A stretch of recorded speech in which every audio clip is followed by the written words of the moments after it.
Welcome my dear students, welcome my dear friends. My English Helpmate YouTube চ্যানেলের translation সিরিজের একটি নতুন ক্লাসে তোমাদের সকলকে স্বাগত।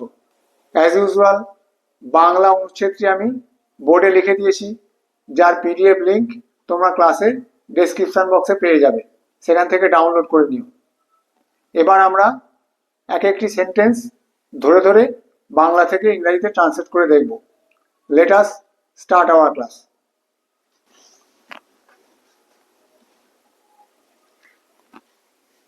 দেখো প্রথম বাক্যটা কি বলেছে, সকাল যেমন দিনের পূর্বাভাস দেয় তেমনি শিশুই নির্দেশ করে ভবিষ্যতের মানুষটিকে। তাহলে আমরা কিভাবে শুরু করব? দেখো, যেমন as morning shows the day, সকাল দিনের পূর্বাভাস দেয়, morning shows the day, as morning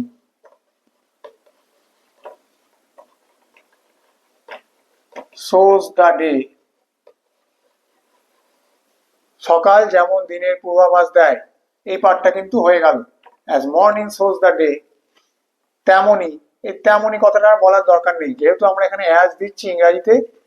বাংলায় যেমন যেমন তেমন এইভাবে লিখতে হয়, ইংরেজিতে কিন্তু এই as so এই কথাটা বলার দরকার পড়ে না।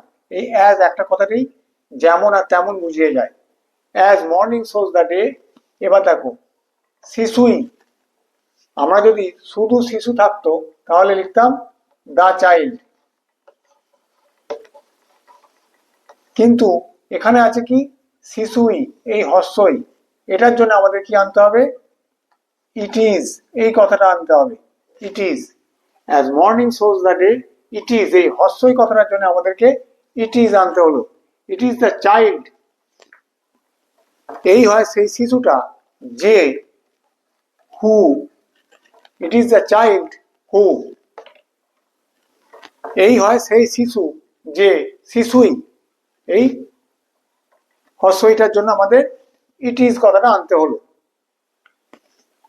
ইট ইজ দ্য চাইল্ড হু নির্দেশ করে, এখানে সই লিখব, হু শোজ দ্য ম্যান অফ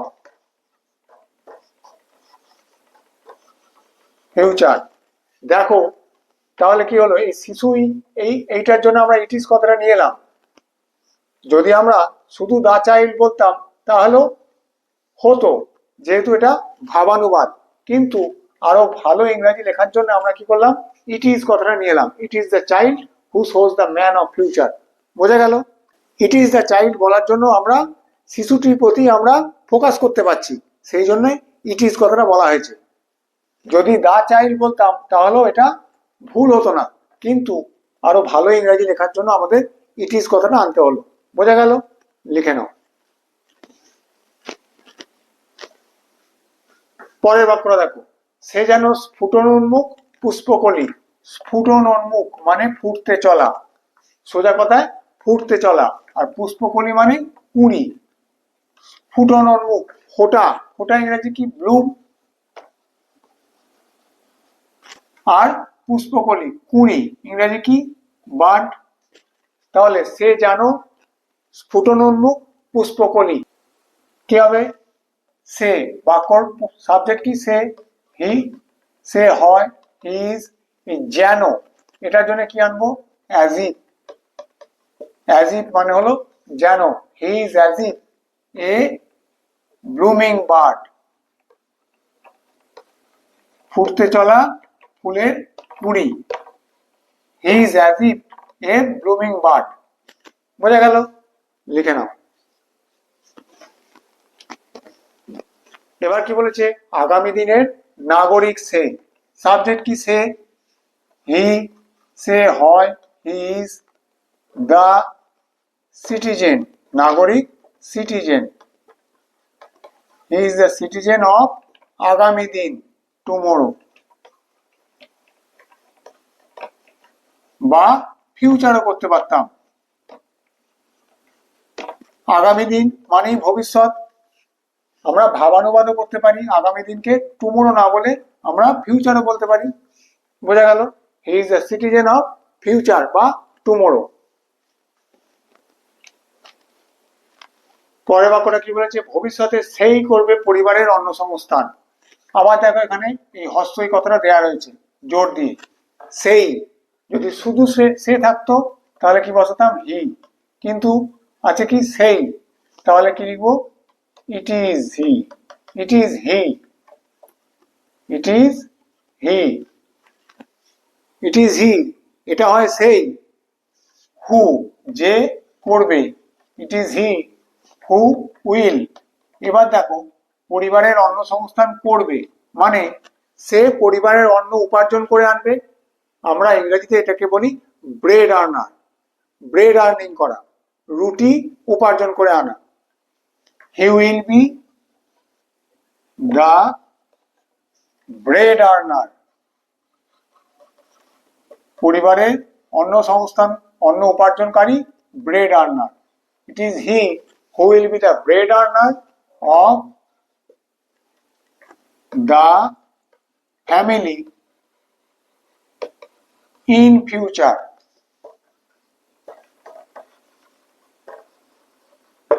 বা এখানে আমরা ইন ফিউচারটাকে এখানে না দিয়ে এখানেও বসিয়ে দিতে পারতাম, it is he who will be the future bread earner of the family. দুটোই করা যায়, ফিউচারটাকে এখানেও বসানো যায় আর শেষেও ইন ফিউচার করা যায়, যে কোনো একটা, হয় ফিউচার এখানে থাকবে না হলে শেষে থাকবে ইন ফিউচার। বোঝা গেল, it is he who will be the future bread earner of the family, তাহলে এখানেই ফুল স্টপ হয়ে যাবে।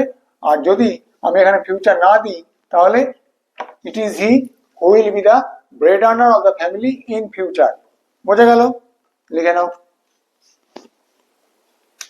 পরের ব্যাপারে দেখো, একটি শিশু তার পথ বেছে নিতে পারে না। সাবজেক্ট কি, একটি শিশু, এ চাইল্ড। এবার পারে না, ক্যানট। এ চাইল্ড ক্যানট, বেছে নেওয়া, choose. A child cannot choose his or her way. পথ, way. A child cannot choose his or her. His or her কেন দিলাম, চাইল্ড ম্যাসকুলাইন হতে পারে, ফেমিনাইন হতে পারে, সেই জন্য হিজ আর হার দুটোই দিলাম।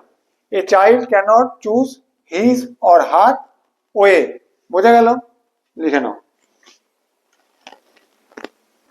পরের বাক্যটা দেখো, একজন যুবক তার পেশা নির্বাচনের ক্ষেত্রে অসুবিধায় পড়ে। একজন যুবক, সাবজেক্ট এ ইয়ং ম্যান। বা একজন যুবক আমরা এ ইয়থও বলতে পারি, এ ইয়থ, দুটোই বলতে পারি, এ ইয়ং ম্যান অথবা এ ইয়থ। অসুবিধায় পড়ে,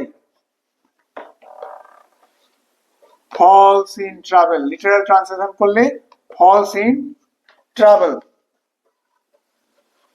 আবার আমরা যদি একটু ভাবানুবাদ করি তাহলে কি হবে, finds difficulty।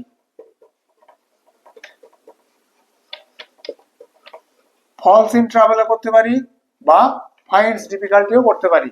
A young man or youth falls in trouble or finds difficulty। কোথায়, in selecting,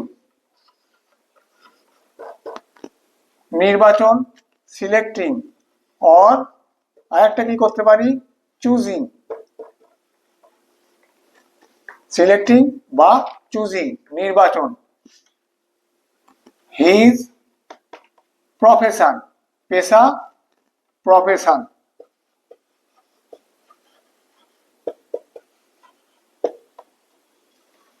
A young man or a youth falls in trouble or কি finds difficulty in selecting or choosing his profession।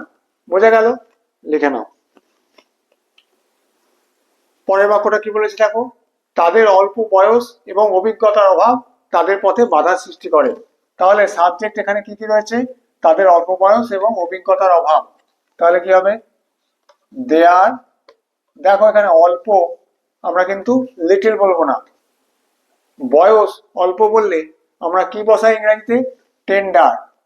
There tender age, অল্প বয়স, tender age, idiomatic translation. Their tender age and অভিজ্ঞতার অভাব, অভাব lack of experience, অভিজ্ঞতা experience. Their tender age and lack of experience তাদের পথে বাধা সৃষ্টি করে। স্ট্যান্ড ইন দেয়ার ওয়ে, তাদের পথে দাঁড়ায়। বা আরেকটা কি করতে পারি, ক্রিয়েট, লিটারাল ট্রান্সলেশন করলে create problem in their way, stand in their way বা create problem in their way. বোঝা গেল? লিখে নাও। আশা করি আজকের ট্রান্সলেশনের ক্লাসটি করে তোমাদের ভালো লেগেছে। এইভাবে ট্রান্সলেশনের ক্লাসগুলি করতে থাকলে এবং বাড়িতে নিজেরা বাংলা থেকে ইংরাজি অনুচ্ছেদ ট্রান্সলেশন করা প্র্যাকটিস করতে থাকলে তোমরা ভবিষ্যতে যখন কম্পিটিটিভ পরীক্ষা দিতে যাবে তো বিভিন্ন কম্পিটিটিভ পরীক্ষা যেমন WBCS বা PSC ক্লার্কশিপেতে বাংলা থেকে ইংরাজি ট্রান্সলেশন করতে তোমাদের আর কোনো অসুবিধা হবে না। আর ভবিষ্যতে তোমরা যখন ইংরাজি লিখতে যাবে যে কোনো কিছু বাংলায় চিন্তা করে ইংরাজিতে ট্রান্সলেট করে লিখতেও তোমাদের কোনো অসুবিধা হবে না। ক্লাস ভালো লাগলে অতি অবশ্যই ভিডিওটিকে লাইক করো আর চ্যানেলটিকে সাবস্ক্রাইব করো। Thank you.